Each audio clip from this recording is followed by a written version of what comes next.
What's up, guys? Welcome back to a special episode of Dark Mass TV here with GHOSTLABz. So tonight we're gonna be telling some scary stories. I gotta stop listening to this atmosphere music. Alright. So I chose some old stories here from the book's called Scary Stories to Tell in the Dark. Man, I don't know which one to tell first. There's just so many good ones. Let me start off with The Thing. Alright, so I hope you guys are ready for this. The Thing is a scary story about two young boys who see something horrible in the cornfield at night. So, there was two young boys named Trevor and Will. They spent most of their summer vacation hanging around town, looking for things to do. One hot August night, the boys were sitting on a fence by the main road. There was a cornfield just across the road. Suddenly, Trevor spotted something in the field in the darkness. It was difficult to make out, but he thought it looked like some kind of weird animal. He nudged his friend and pointed in the direction of the strange-looking figure.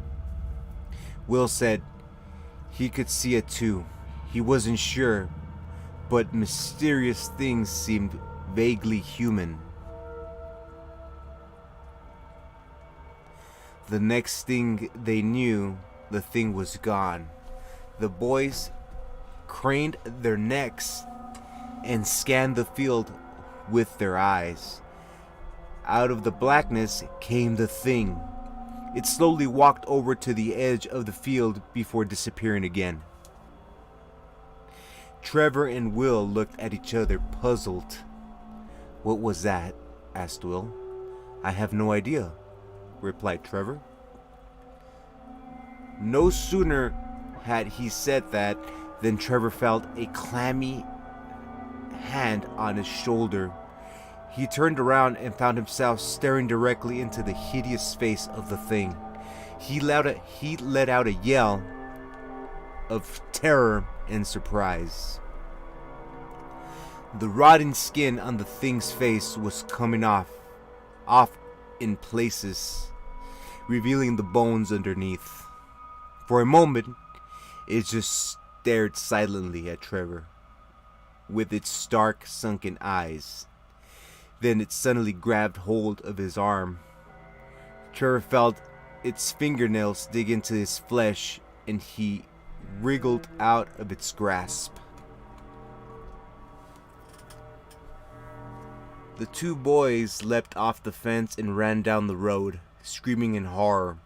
They didn't stop running until they reached their homes. They tried to tell their parents and friends about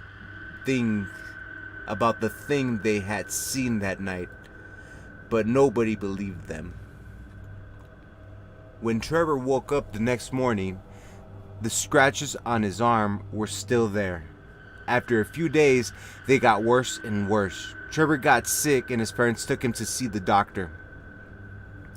After examining his arm, the doctor told the boy it was infected and gave him some pills to take. Unfortunately, Trevor's condition got worse and worse. The infection spread to his entire arm, and it wasn't long before his flesh was rotting and falling off. He was taken to the hospital, but no matter what the doctor did, no treatment seemed to work. The infection spread throughout his whole body. Trevor was confined to bed and started to waste away. It seemed like he was beyond help, and as the days went by, he steadily grew worse and worse.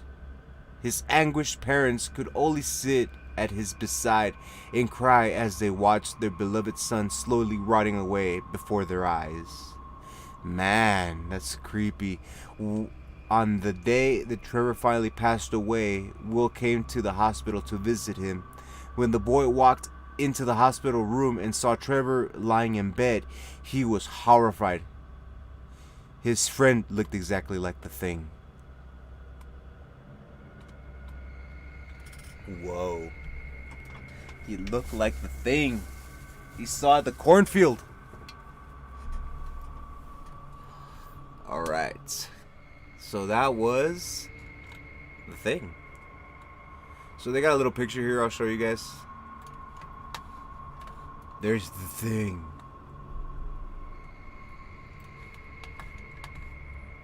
So hopefully this is not too loud, the atmosphere. I'm gonna turn... It should be okay. Yeah, it shouldn't be overblown. So we're gonna continue reading some more stories here. You know, and these are like supposedly, these are kid stories. This is what I read when there was book first coming into my town. I remember this one, Harold. We'll go with that one, Harold. Can you tab? And then I'm gonna start reading this. I'm just opening my drink.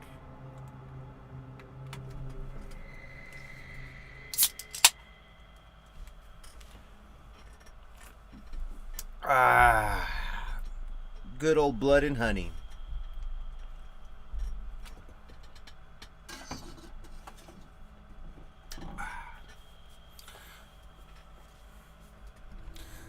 There was an old farmer in Arizona who owned the best farms in the area.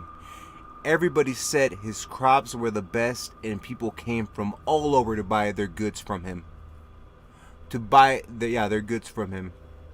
Whenever people asked him how he was able to grow such good quality crops, the old farmer would say it was all down to his scarecrow. The old scarecrow is the one I have to thank, said the farmer. He makes sure no crows or critters or pests come near my crops. The old farmer had built the scarecrow himself, and it was a fearsome sight. He spent months working on it to make it as scary as possible. He knew how important it was to keep pests away from his crops. So he gave enormous straw arms that stretched out about 6 feet and big long legs that made it as tall as a tree. But the scariest thing about the scarecrow was its head. The farmer carved it himself out of a huge pumpkin. He spent countless days and nights perfecting his design until it was perfect. The scarecrow's face and head was so grotesque and ugly that even he was sometimes scared to look at it. But it was very effective, scaring away every rodent and bird that ventured near.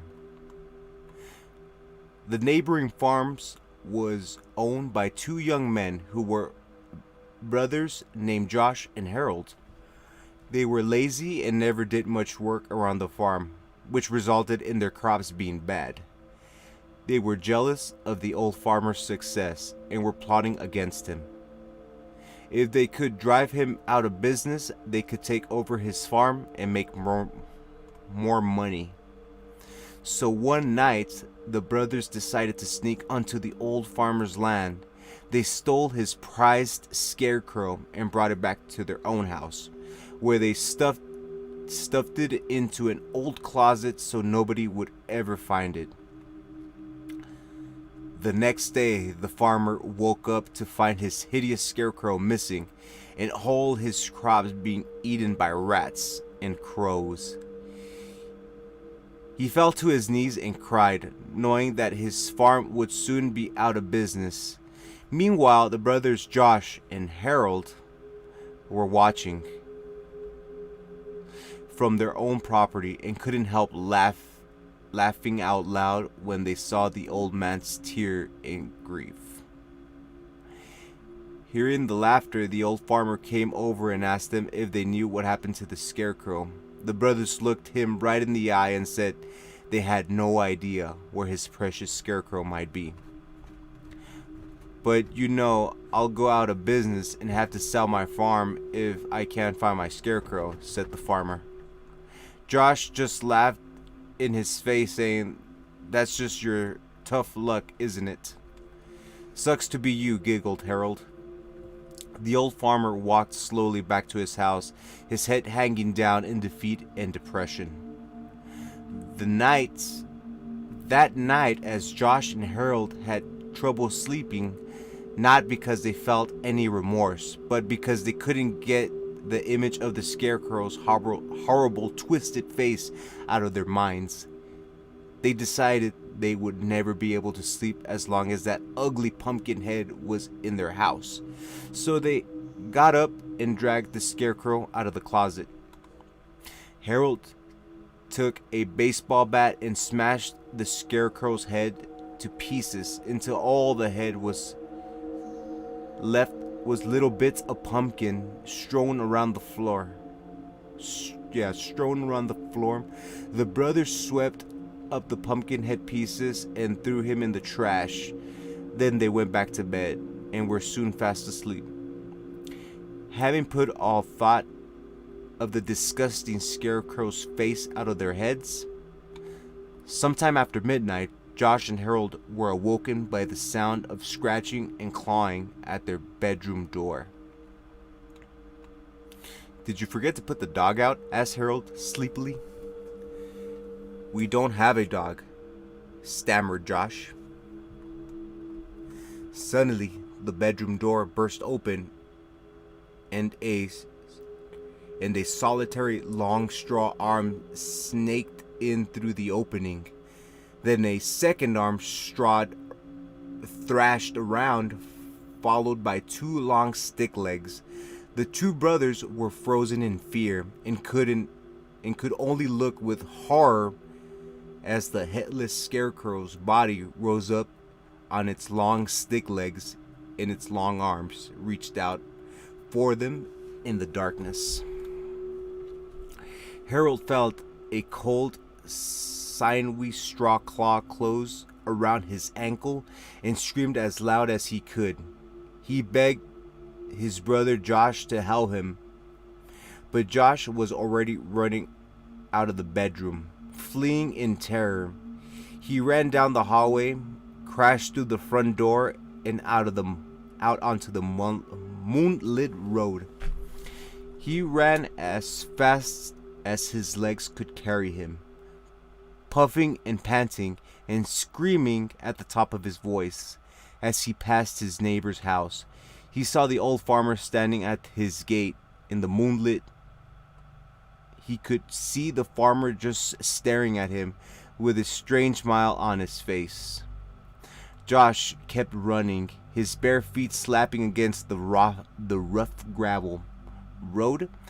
He glanced back over his shoulder and saw something that scared him to his very soul.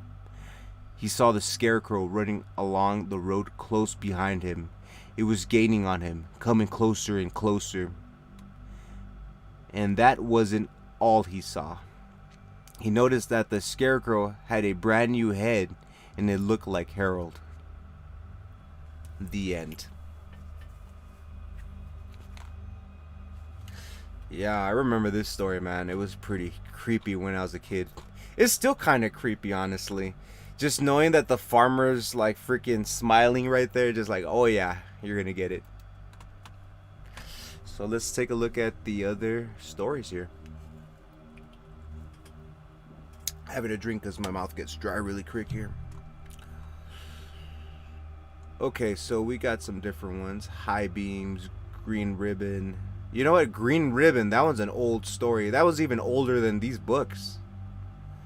So we're going to read Green Ribbon. I actually remember reading this as a child. Well, not reading it. It was actually in a tape. Okay, so. Oh, it's not green. What? It says green ribbon here, but it's called red ribbon here. Okay. Bill whistled as he strolled through the park. He was on his way to meet his girlfriend, Sally. He could smell spring in the air. He jingled the engagement ring in his pocket and thought about asking Sally to marry him. Sally sat down on a park bench and Bill kneeled down in front of her. "Sally," Bill said, "you are the most beautiful girl I've ever met. I love you, and I want you to be my wife. Will you marry me?" Sally laughed and said, "Yes, I will marry you." As Bill gazed lovingly at his bride-to-be, his eyes lingered on the red velvet ribbon Sally always wore around her neck. "Why do you always wear that red ribbon?" Bill asked. Sally said, "Bill, I must never take off my red ribbon." Bill smiled at Sally and left the ribbon alone. Bill and Sally were married that June. Bill found a lovely little house in a nice neighborhood and they moved in. Bill bought Sally many party dresses, but Sally always wore her red ribbon with each outfit. Bill thought this was odd. Sally just smiled and said, "I must never take off my ribbon." After a few years, Sally found out she was going to have a baby. This news delighted Bill. Sally talked with her friends who had babies. Bill talked with his buddies who had children. They talked together late into the night about what they had learned from everyone. When the big day came, Sally said, "Please tell the doctor I must not take off my ribbon." Bill was frustrated, but he promised Sally that he would tell the doctor. After the baby was born, Bill gave Sally flowers. "Thank you for the flowers, Bill," Sally said. "And thank you for telling the doctor I must not take off my red ribbon." Bill did not understand why the red ribbon was so important. "Do you want to hold little Billy?" Sally asked. Bill, Sally, and little Billy lived happily for many years in the small, lovely house in the nice neighborhood. When little Billy was a baby, he would sometimes reach for the red ribbon around his mother's neck. Sally would gently take his little hand in hers and coo at him, saying, "Mommy must never ever take off her red ribbon." The red ribbon had frustrated Bill for a long time. He loved Sally with all of his heart, but did not understand her need to wear the red ribbon. After many years, Bill had an idea. "Our anniversary is coming up. I will buy Sally a beautiful necklace. She will take off that old red ribbon so she can wear the beautiful necklace." Their anniversary came. Bill took Sally to a fancy restaurant overlooking Central Park. They had a delicious meal. Then Bill gave Sally a velvet box with a beautiful diamond necklace in it. She opened it, smiled, and tears came to her eyes. Bill put the necklace around her neck and started to take off that red ribbon. Sally stopped him. She said, "I must never take off my red ribbon." Bill sat back in the seat with a huff. He looked at Sally and shook his head. "I may never understand," Bill said. Sally gently placed the diamond necklace back in the velvet box and closed the lid. It's lovely, Bill. I will treasure it always," she said. "But I must never take off my red ribbon." "Why?" Bill asked, as he had for so many years. Sally smiled sadly and shook her head. She did not answer him. Late that night, Bill was still awake. "I've loved Sally for more than 20 years, but she insists on wearing that horrible red ribbon around her neck. I think it's about time I found out why." Bill got out of the bed and walked around to Sally's side. Bill carefully pinched the end of the bow on the ribbon. He began slowly to pull on the ribbon. The bow became smaller and smaller. The loops of the bow pulled through, and only half knot was left. Bill slid his fingers under the half knot and tugged. Zip! The red ribbon gave way. Pop! Sally's head came off. It rolled right onto the floor, bouncing in the moonlight. One large tear fell from Sally's eye. "I warned you," she said.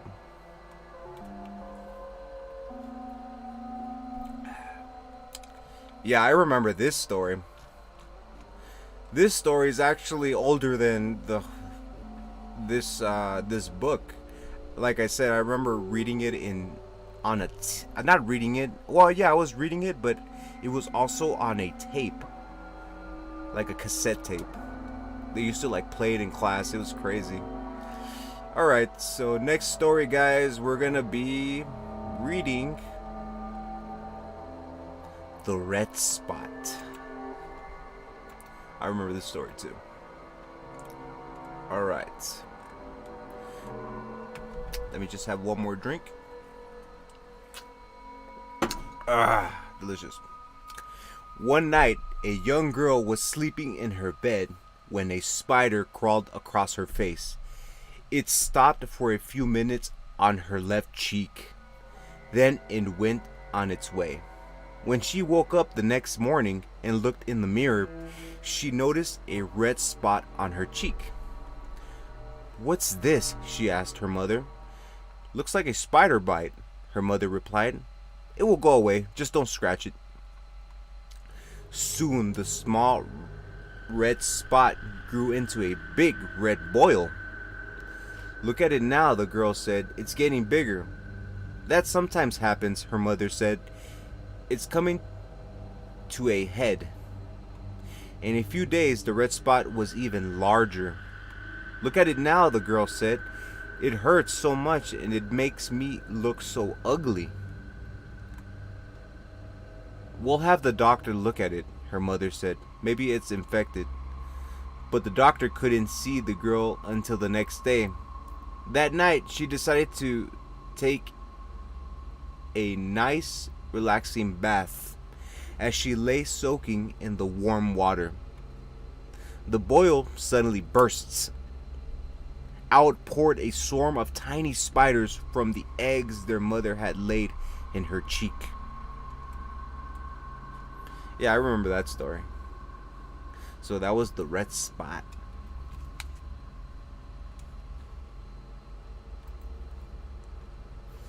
Alright, guys and ladies, if you're out there.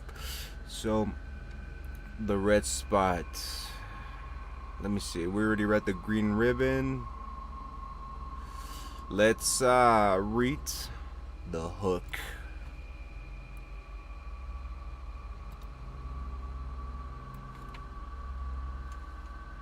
Man, I'm actually enjoying this. I'm going into my story mode when you just start imagining all the story. It's creepy.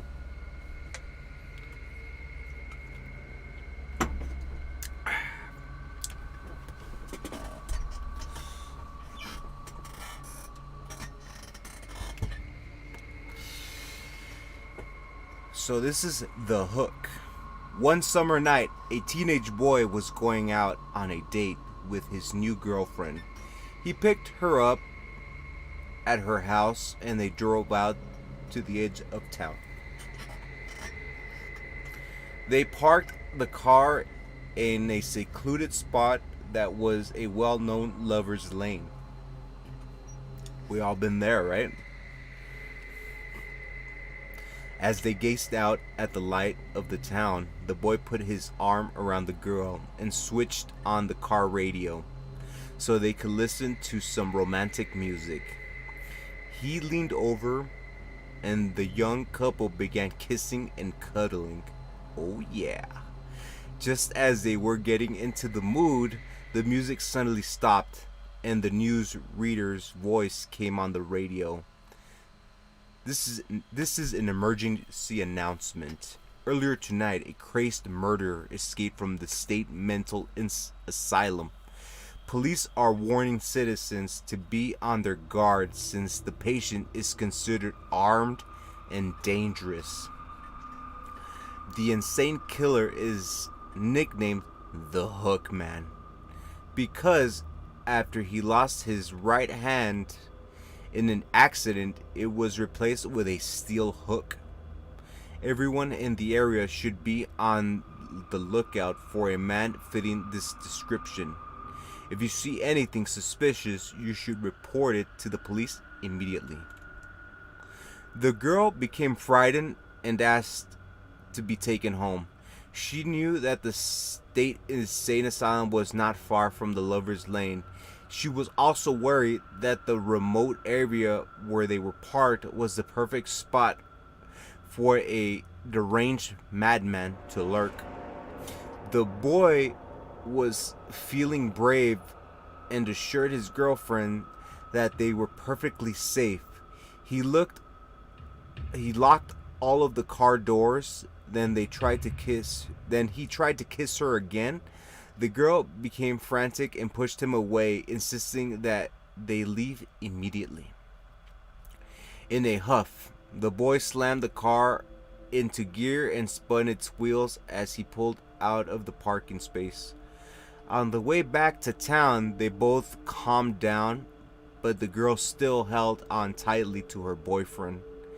When they pulled up outside the girl's house, the boy got out of the car and walked around to open the door for his girlfriend.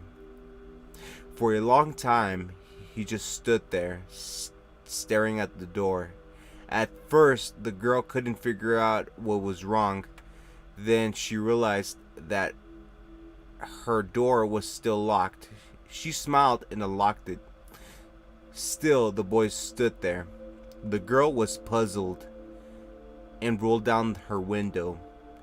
Then she saw that the boy was staring down at the door handle. Slowly, she looked down herself and began to scream uncomfortably. There was hanging from the door handle. There hanging from the door handle was a bloody stainless steel hook. Oh man, so that guy got murdered.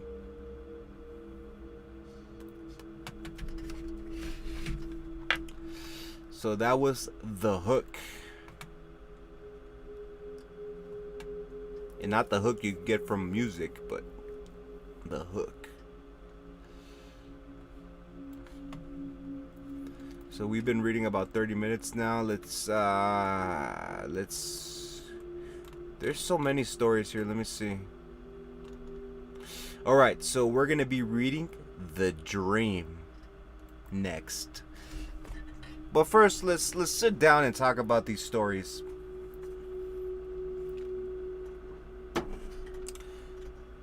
If you guys are out there, leave in the comments if you guys have read these books. If not, then have you guys heard some of these stories? Because I know some of these stories are pretty old.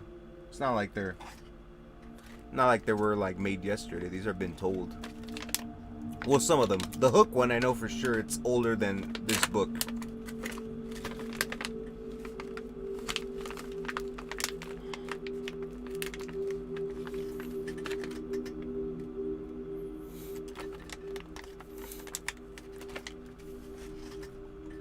So what's the dream about? The Pill Lady. Okay, cool. So the next story is The Dream.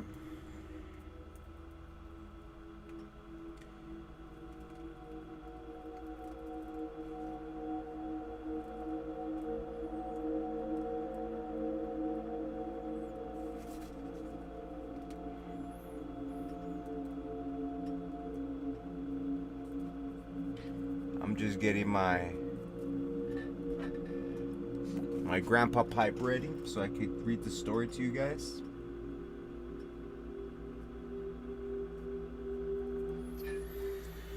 Perfect. Let's do this. Oh shit, this fuck. Oh my god, that's creepy.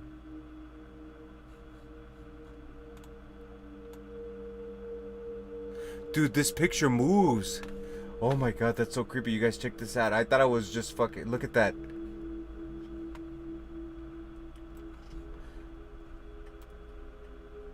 Dude, I thought I was just like kind of drunk and seeing this, but no, it's actually moving. It's like a GIF. Oh my god, that's creepy.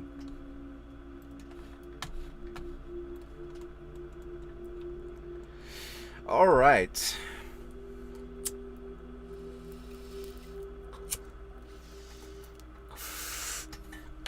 All right. Lexi Morgan had a dream. She was walking up a dark staircase, and when she got to the top, she walked into a bedroom.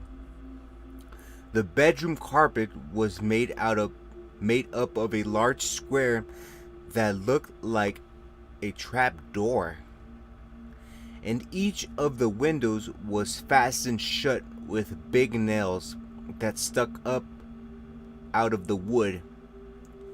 In her dream, Lexi went to sleep in the bedroom. But during the night, a woman with a pale face, black eyes, and long black hair slipped silently into the room. She leaned over the bed and whispered, "This is an evil place. Run away while you still can." Then the black-haired woman grabbed her arm. Lexi Morgan woke up with a scream and lay awake the rest of the night, shivering and shaking with fear. In the morning, she told her landlady that she had decided not to go to Kingston after all. I can't tell you why," she said, "but I just can't bring myself to go there." "Then why don't you go to Dorset? Go to the Dorset," the landlady asked. "It's a pretty town, and it isn't too far." So Lexi Morgan went to Dorset. Someone told her she couldn't find a room in a house. Someone told her she could find a room in a house at the top of the hill. It was a pleasant looking house, and the landlady there, a plump, motherly woman, was nice as could be. "Let's look at the room," she said. "I think you will like it." They walked up a dark, carved staircase like the one in Lexi's dream. In these old houses, the staircases are all the same, Lexi thought. But when the landlady opened the door to the bedroom, it was the room in her dream, with the same carpet that looked like a trap door and the same window fastened with big nails. "This is just coincidence," Lexi told herself. "How do you like it?" the landlady asked. "I'm not sure," Lexi said. "Well, take your time," the landlady said.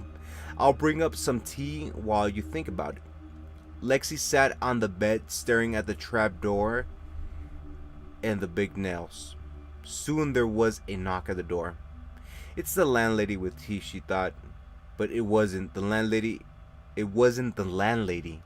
It was the woman with the pale face and the black eyes and long black hair. Lexi Morgan grabbed her things and fled. That one's kind of creepy. That one's like straight up something from the Twilight Zone, if you think about it. Have you guys ever seen the Twilight Zone?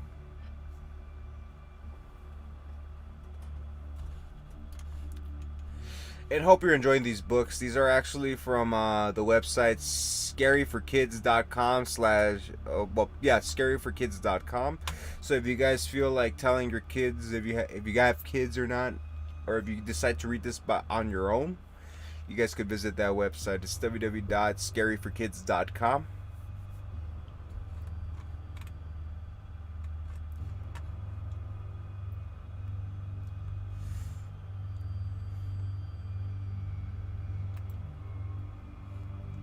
But I'm liking it, man. Let's keep going. I'm just getting started here. Oh my god. Let me see. There's just so many stories here. Let me see. The Hook, The Babysitter, Room for One More, The Viper, The Drum. I've read The Drum. I don't remember if it's scary or not. The Dare. Ooh, that one sounds awesome. I think I read this one, but I need to. All right. So the next story, guys, is The Dare. I'll show you the photo for the cover, man. And the thing is that these guys didn't hold back on making creepy stories, man. These like photos gave me nightmares when I was a kid.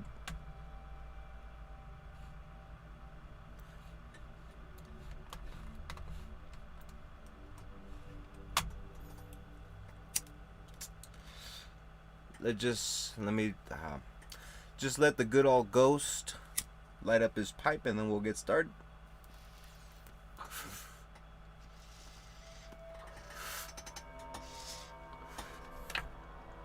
One night in a small American town, a young girl threw a party and invited all her friends from school. There was a large group of boys and girls, and as the night went on, they began telling scary stories. One boy said he had heard an urban legend about an old graveyard that was located near the girl's house. According to the story, an old woman had been buried in the middle of the cemetery, and there was a rumor that she was a witch. They said that if someone stood on her grave at midnight, she would grab them and drag them down to hell. I would never go near that graveyard after dark, another boy said. You're all a bunch of morons, laughed the girl who owned the house. It's just a silly superstition. I can't believe you take it seriously. The boy who had told the story turned to her and sneered. It's all very well to be brave when you're safe and warm in your own home. I think you have a different attitude if you actually went to the graveyard. It wouldn't make a difference, replied the girl. Okay then, prove it, said the boy. We'll all go down to the cemetery and wait outside while you go in and stand on the old witch's grave. A grave doesn't scare me, said the girl. I'll do it right now. You have to prove you really did it, said the boy. Otherwise, you might chicken out. She took a knife from the kitchen drawer and handed it to her. Stick this knife in the grave, he said. Then we'll know you were there for sure.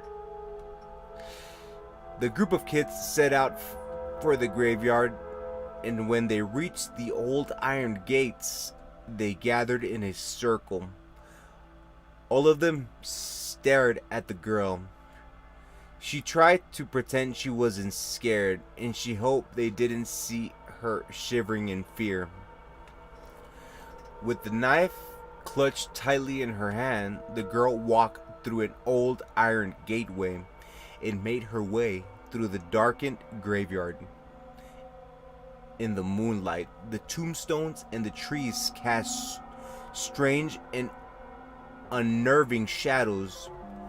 Eventually, she came to the old woman's grave. There is nothing to be scared of, the girl told herself. It's just a stupid story.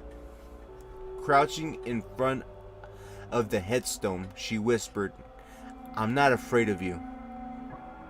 Then she raised the knife above her head and thrust it into the earth. Take that, you old witch, she chuckled.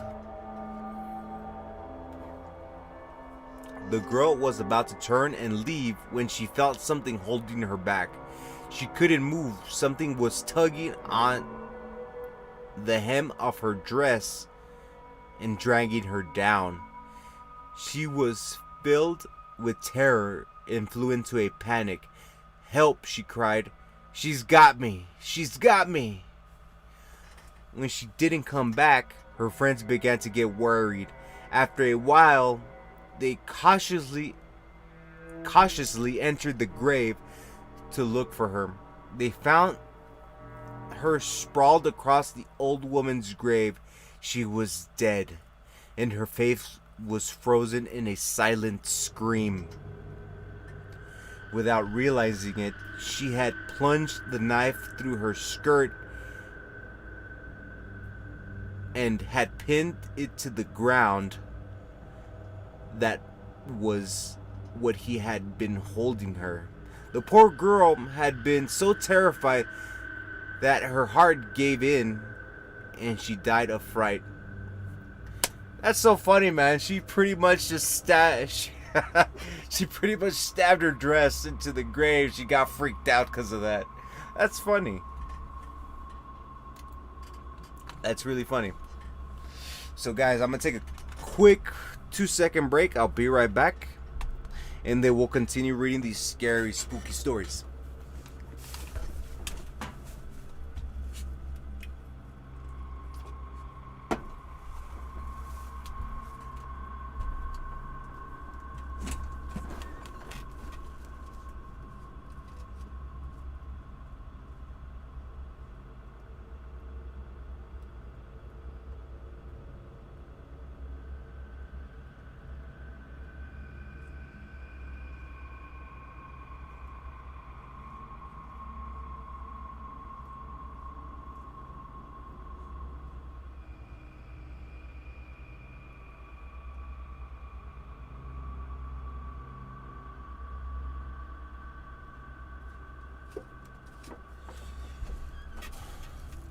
Alright, we're back.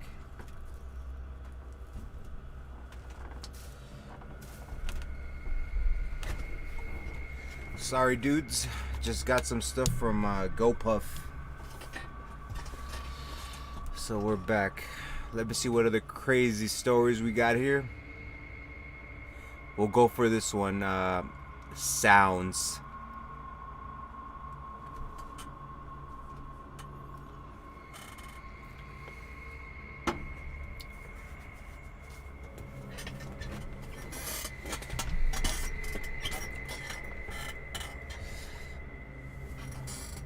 Let me get my grandpa pipe ready.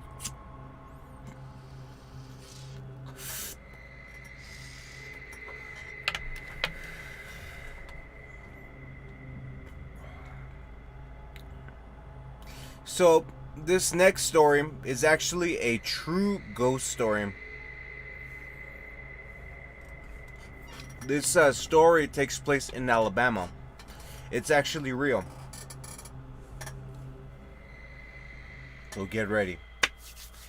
A long time ago, there was a house that stood on the bay near Mobile, Alabama. It was known as the Madison Mansion, and it had been vacant and boarded up for years. Most people in the area kept well away from it, frightened by its uncanny reputation. Anyone who passed by couldn't help wonder what evil had transpired in that old place. Trespassers who dared to enter the old house usually fled during the night, telling tales so grisly that they were almost beyond belief. One night, 3 fishermen were caught in a quick moving storm and managed to make their way back to shore. Drenched by the rain, they spotted the mansion and decided to take shelter in the rickety old place. Once inside, they made a fire in the fireplace to keep themselves warm and ate a cold supper.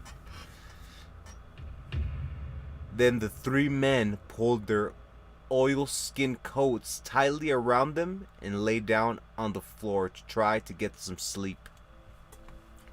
However, as soon as they dozed off, they were plagued by terrible nightmares of treachery and murder. Lying awake, the men heard the unmistakable sound of footsteps upstairs.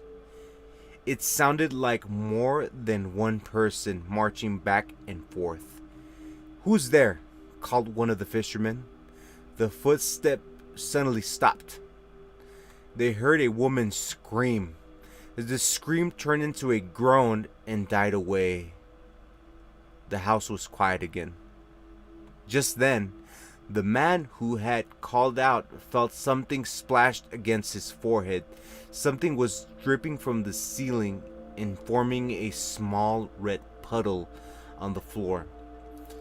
To their horror, the fishermen realized it was blood. All of a sudden, a door upstairs crashed open and the floor shook with the sound of heavy footsteps. It sounded like a woman was being chased by a man. The frightened fishermen heard disembodied voices in the darkness. A man shouted in anger. A woman cried out in pain.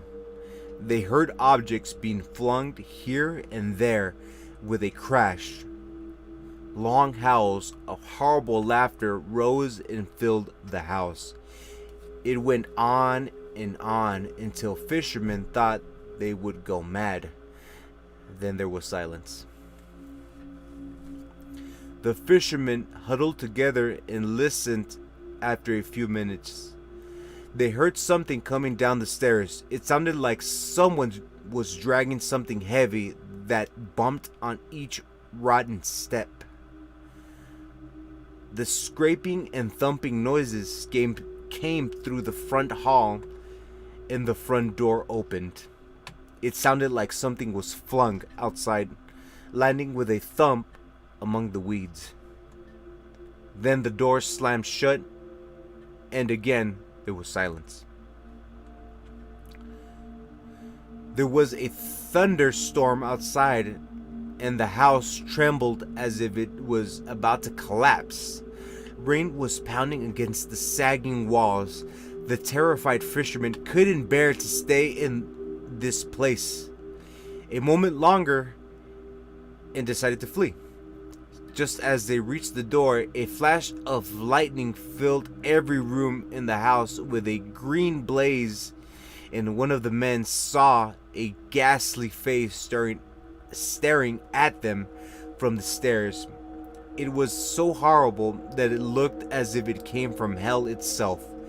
A crash of thunder defended the terrified men as they ran out into the storm, never to return. Nobody ever knew for sure what terrible deeds had been done in the house. The mansion was built shortly after the American Revolution by an Englishman named Madison, who was a rich recluse. He lived there with his daughter, who was said to be mentally ill. Nobody ever saw her, and the servants were kept well away from her. They never had any visitors and never went out. One day, without a word of warning, Madison suddenly left for England and wrote to his servants instructing them to sell the house. The daughter was never found. She just disappeared. After that, the house changed hands many times, but nobody could ever stay in that house for long. You know what? I've heard this story before. Like, before I've even read it. It was in an episode of, it was in Sci-Fi. I think it was Sci-Fi. It was about ghost stories. They used to be really popular. It was like a haunting in Connecticut or something like that. But it was something different. It was like something in Alabama, and they told that same story, and it's true. It's a real story.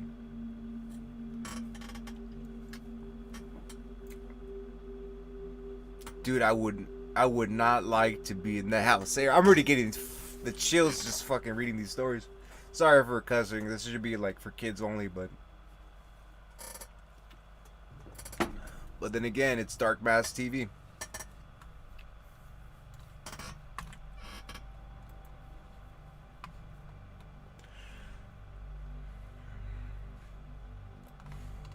So let's keep on rolling, guys. We've been at it for 50 minutes. We could keep going.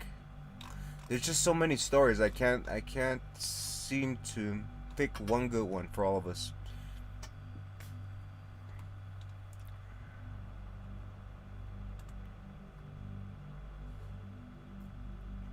I've read this one, Just Delicious. That one's a good story, so we'll read that one. I don't really remember it too much. There was a man who loved to eat every day. He went home at noon to eat lunch with his wife. The man was not a good husband. He was a mean, bad-tempered, overbearing bully. And his wife was afraid of him. She was a shy, timid woman who did everything he asked. If she didn't, he would often beat her. One day, on his way home for lunch, the man stopped at the butcher shop and bought a pound of liver.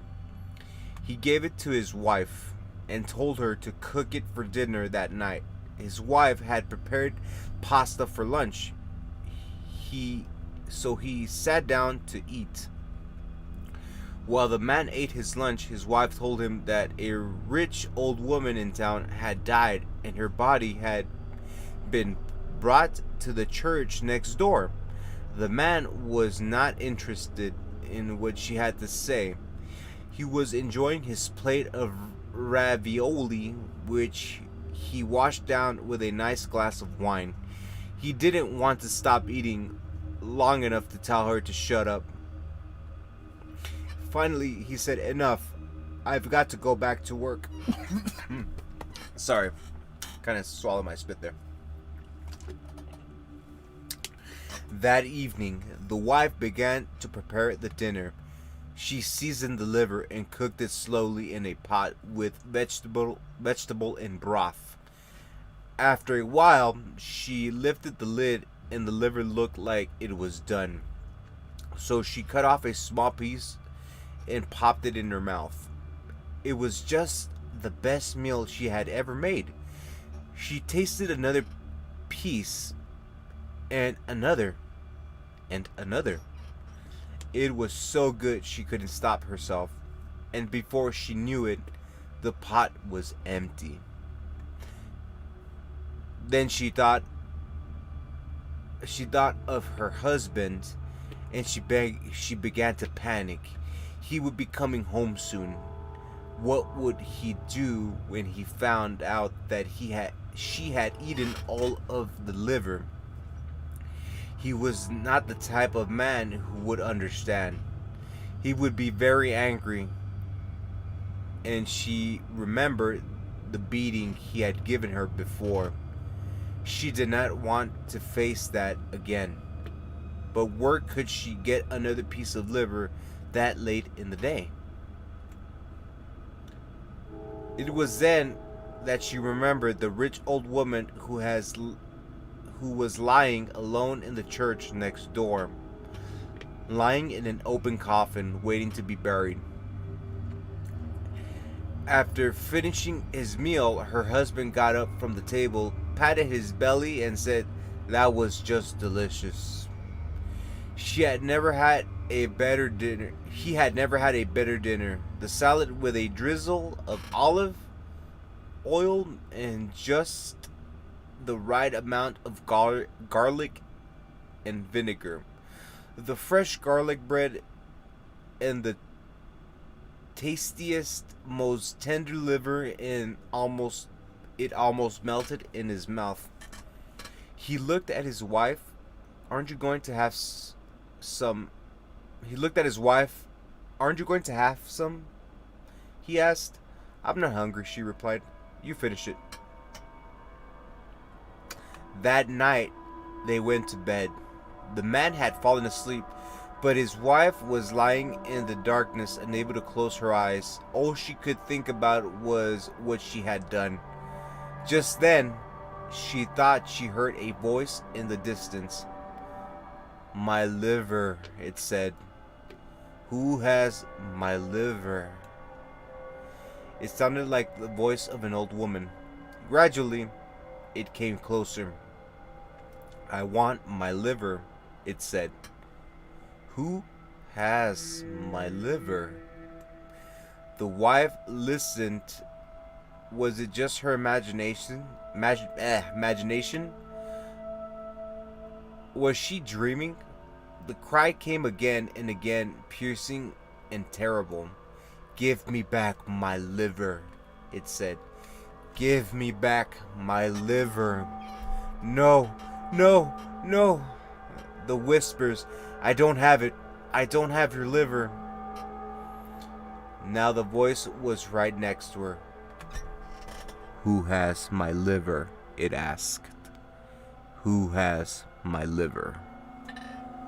The wife was trembling with fear. She pointed to her husband and said, "He does it." Suddenly, the wife awoke in a cold sweat.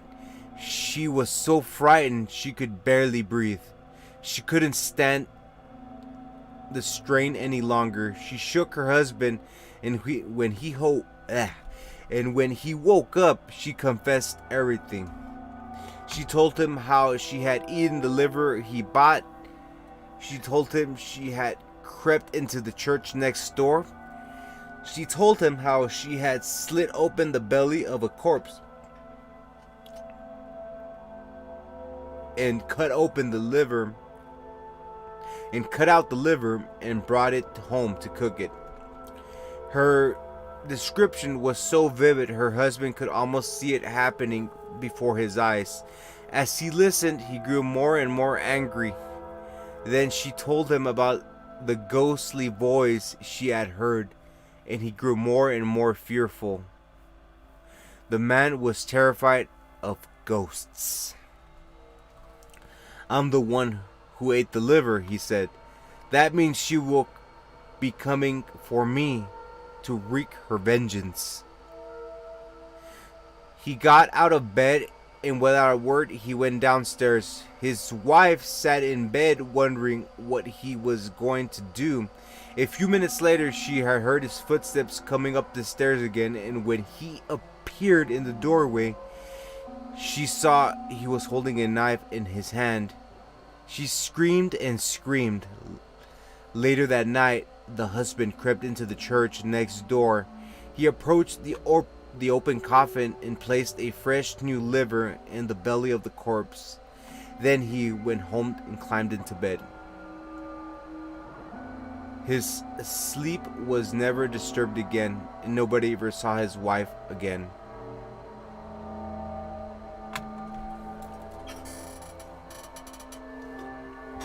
Damn. You know, I remember this story being a lot different. I'll tell you why. So this story was different. Somebody changed it, or maybe it's original, I don't know. But supposedly it should have ended when the lady said that the husband has the liver. And it should have ended with the husband screaming and screaming. This one is more of a... Oh shit.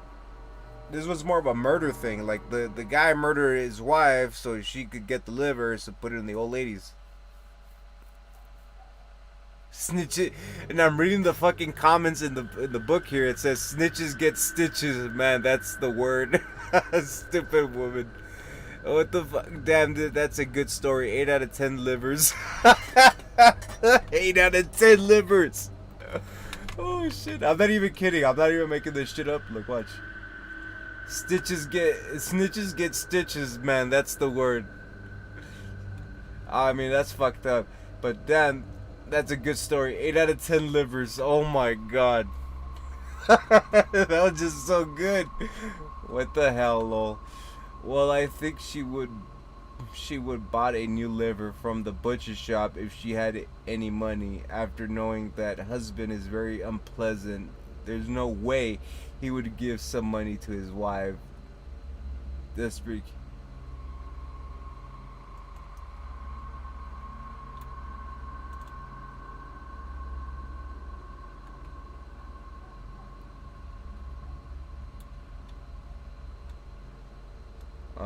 Yeah, well, they're replying over here. I didn't really get it. Some other people didn't even get the story. That's so funny. It's because they changed it. I'm telling you, it should have ended when she fucking told.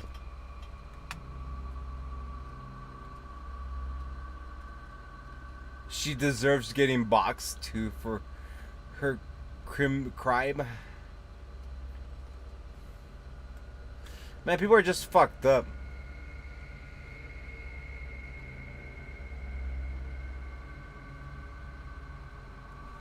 Man, she must have been good on cutting out the liver, because I would have no clue where the fucking liver's at. Probably cut off a fucking kidney or something. Pass it off as a liver.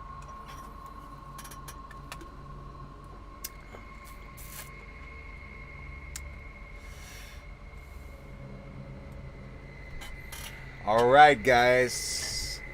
A few more stories and I gotta call it, because it's already been an hour since I started reading these. There's a lot of good ones. Let me see. Dude, I'm getting chills right now just reading these stories. And hope everyone else out there is enjoying these stories as much as I am. I'm just getting a kick out of some of these. These are just kind of funny. Except the one from Alabama. That one's actually pretty creepy, because I've heard that one. And I've seen actually a documentary about it.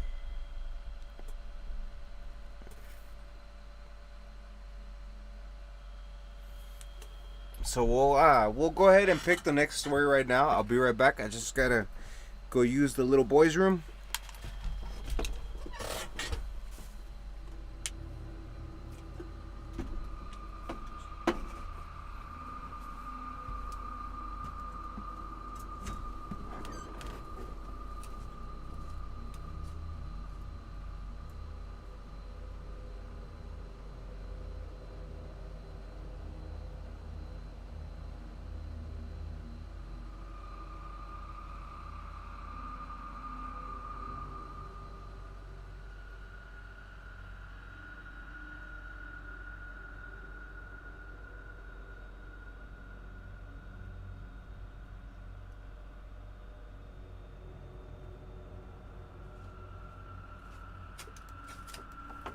Alright, we're back.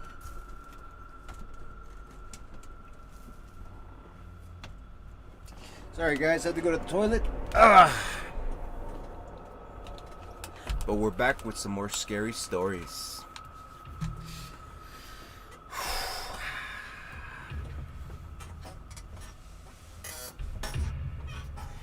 I'm actually enjoying reading these. These are actually creeping me out, man. So we're gonna read.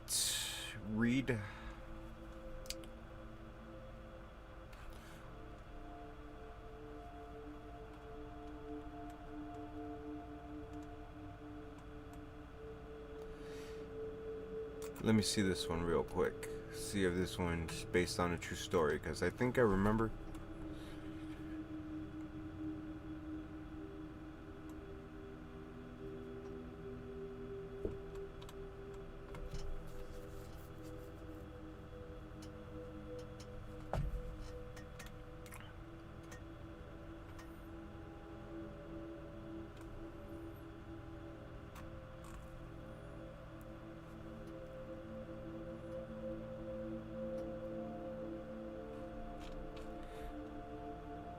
Alright, so we're gonna read this story called Window. The Window is a scary story. It is based on a tale called Croglink Crange, from the story of my life by Augustus Hare. Alright, so many years ago, there was an old one-story house that stood at the top of a hill. The locals called it Kroglink Crange, and three young people lived there, a girl and her two brothers. One hot summer night, they were all sitting out on the veranda, enjoying the cool air. They watched the sunset, and as the moon was rising over the trees, they decided to go to bed. A few hours later, the girl was lying in bed, unable to sleep with the heat. She was gazing out the window, watching the moon move across the sky, when something suddenly caught her eye. She saw two small lights moving through the woods near the graveyard at the bottom of the hill. They looked like the eyes of some strange animal, but she couldn't make out what kind of animal it was. She kept her eyes on the woods, and then something stepped out of the shadows. Something ghastly. It was coming up the hill towards the house. For a few minutes she lost sight of it. Then she saw it coming across the lawn towards her window. It looked something like a man, and yet it didn't. As she watched it, the most uncontrollable horror seized her.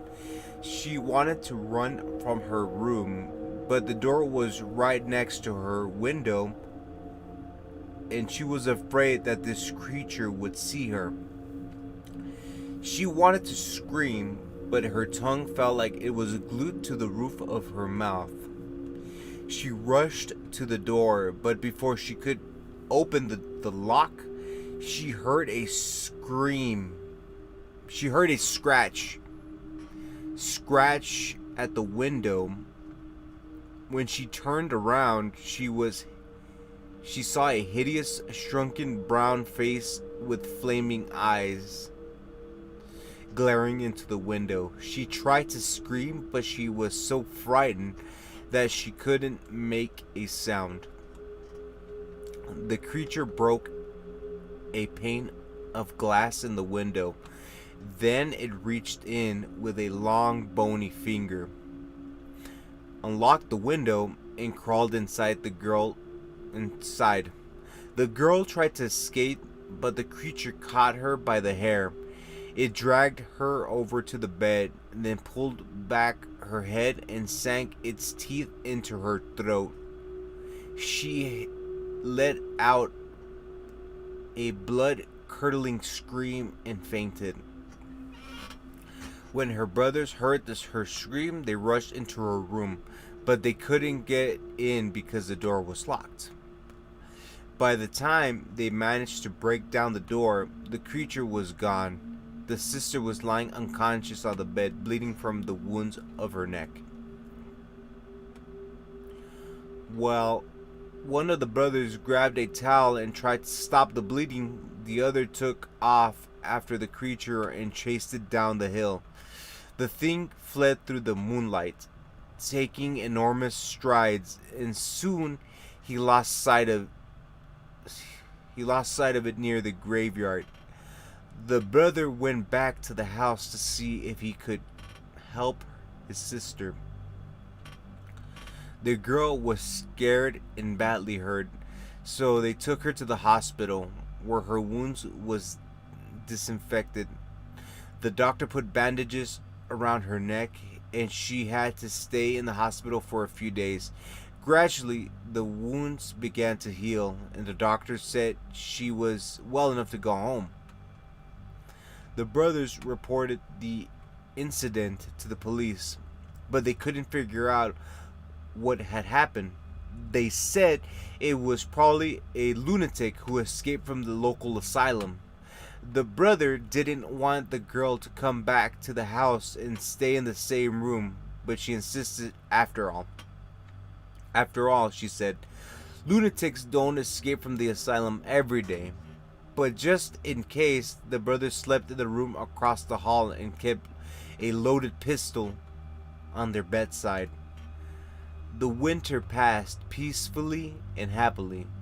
But one night, a couple of months later, the girl was awakened by a scratching sound on the window. When she opened her eyes, she saw the same hideous brown shrunken face staring at her. This time, she screamed as loud as she could. She screamed with all her might, and her brothers grabbed the pistol and came running. The creature took off, but the brothers chased it down the hill. One of them took aim and fired a shot at it, hitting it in the leg. The creature fell over, but it got up and managed to limp over to the graveyard wall. The brother watched as it scrambled over the wall and seemed to disappear into an old burial vault. The next day, the girl and her brother went down to the church and demanded the priest open up the burial vault. Inside, there was a horrifying scene. The coffin had been broken open, and bones, rotting flesh were scattered all over the floor. Only one of the coffins had been left intact. When they opened it, there lay the same hideous, withered, and shriveled creature that had attacked the girl.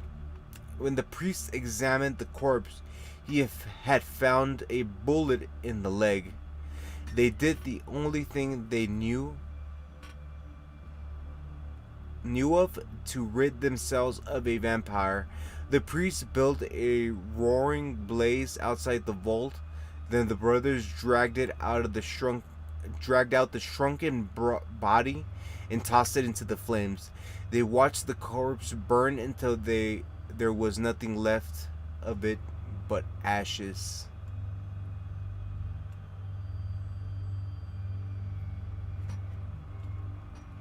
So it was a vampire. It was a vampire. That's a good little vampire story. You don't really hear stuff like that. You usually hear Nosferatu or freaking Dracula, old school style type of stories that have a little romance into them. But this one, bro, is just a creature from freaking the graveyard that comes down up a house that's just fucking secluded in a forest. I'm sure of it. And you know, the comment section is just freaking wilding out.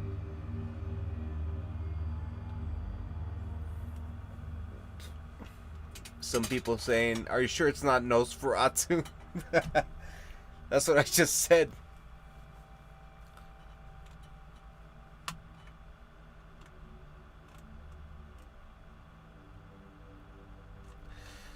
But anyways, that's a pretty creepy story if you think about it. The little, because it could have been anything else, but it was a vampire.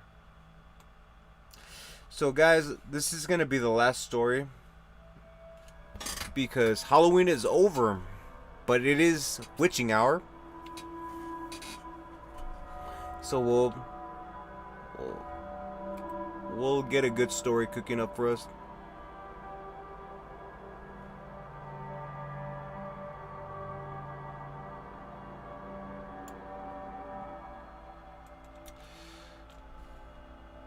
Let me just look at the different stories we have here available. I'm gonna pick the best one because it's gonna be the last story of the night.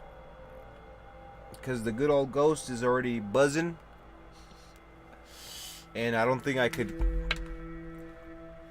read any more stories without slurring. So here we go.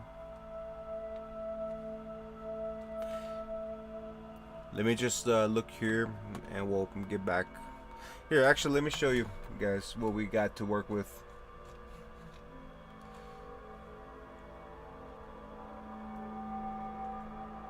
So we read all these. That one, the red spot, green ribbon, the hook.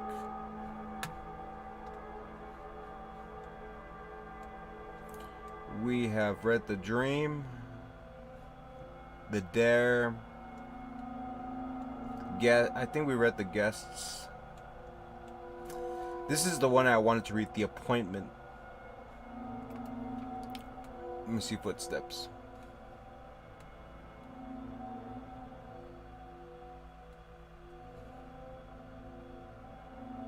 So this is based on a true ghost story.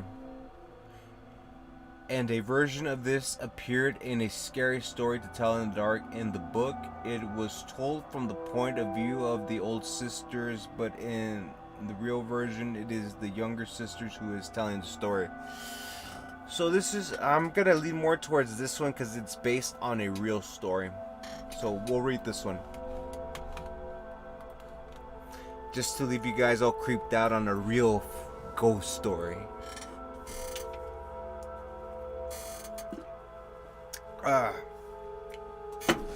And hope you guys enjoy tonight's special podcast of Dark Mass Casts here on Dark Mass TV, available for you on YouTube and on Twitch and every available major streaming site. And this is live. This is not pre-recorded or anything.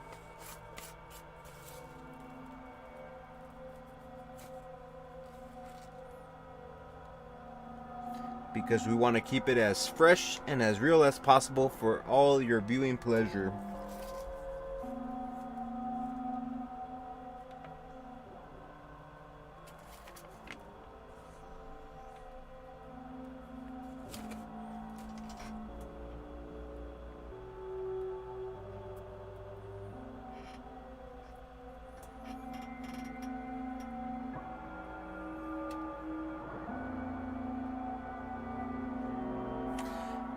And again, I always mention in every stream, hope everyone's doing okay during this pandemic times. I know it kind of sucks that we can't go out and get some candy and hang out with the family and stuff like that, but you know, it's gonna be better days, man. We're gonna have bigger Halloweens. We're gonna actually appreciate these type of holidays, because I've always felt that, well, at least in my town, Halloween has died out tremendously, and I feel like this will make us appreciate a little bit more next Halloween. We'll learn to appreciate more and go out more with our families and spend more time,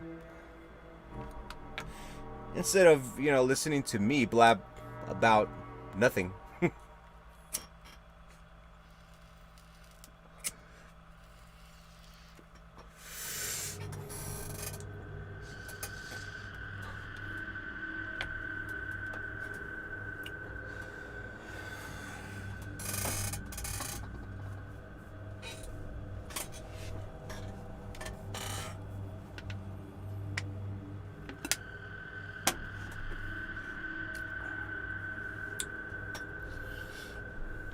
Alright, so let's get started with our last story of the night. So, like I mentioned, this is based on a true story. This is straight facts. So supposedly it's told as the story of older ladies, but the original story is based on on when they were younger. This is something that happened when they were younger. From the time I was old enough to notice things, I didn't like that house. I was afraid of the upstairs. I never felt safe there. Mama always kept the light burning at bedtime because I was afraid of the dark. One evening when I was 9, my sister was downstairs and I was asleep in bed. She was expecting Mama to come home at any moment. When she heard the front door open, my sister called out, "Hello, Mama." But there was no answer. She heard footsteps, but they didn't sound like Mama. Her footsteps were light, but these were heavy, like a man. "Who's there?" my sister called, but there was no reply.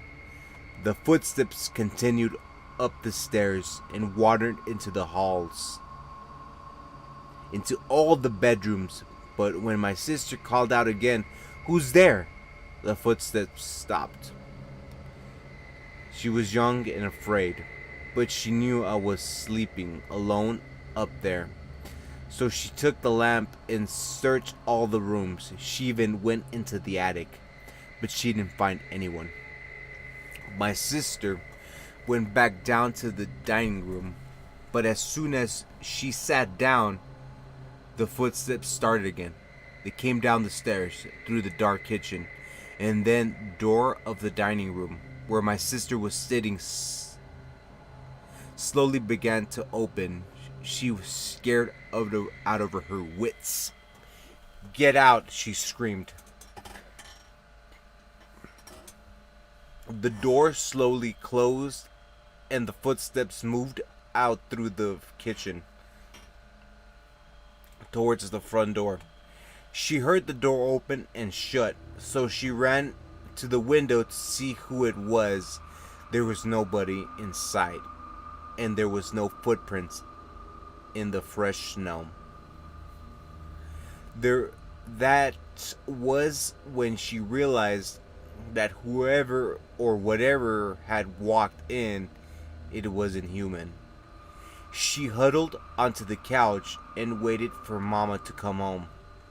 Not long after that, we moved out, but something strange happened before we left.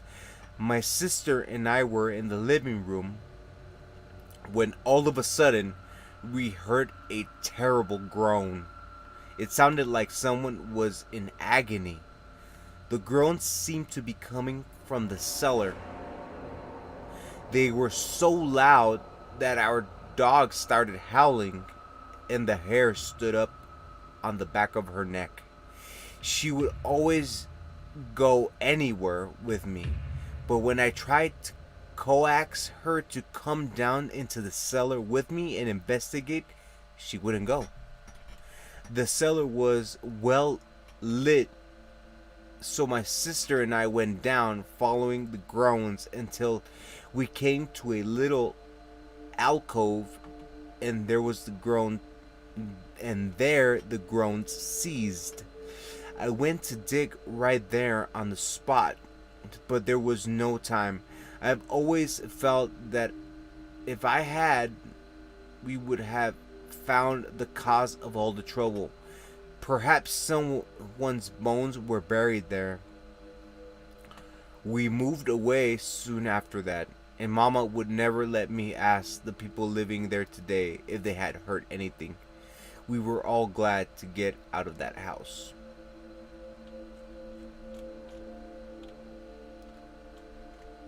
That's creepy. You know what? I think I've heard this story too. It's kind of like what's the name of that movie? Fuck, I keep forgetting that movie.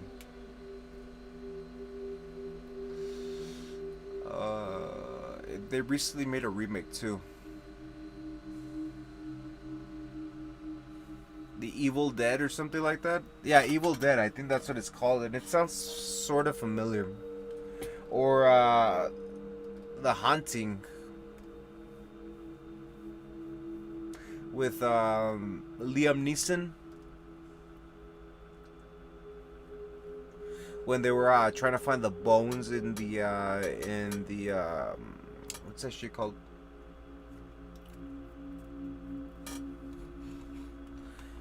When they were trying to find the bones in the fireplace. The Haunting. I don't know if you guys remember that movie.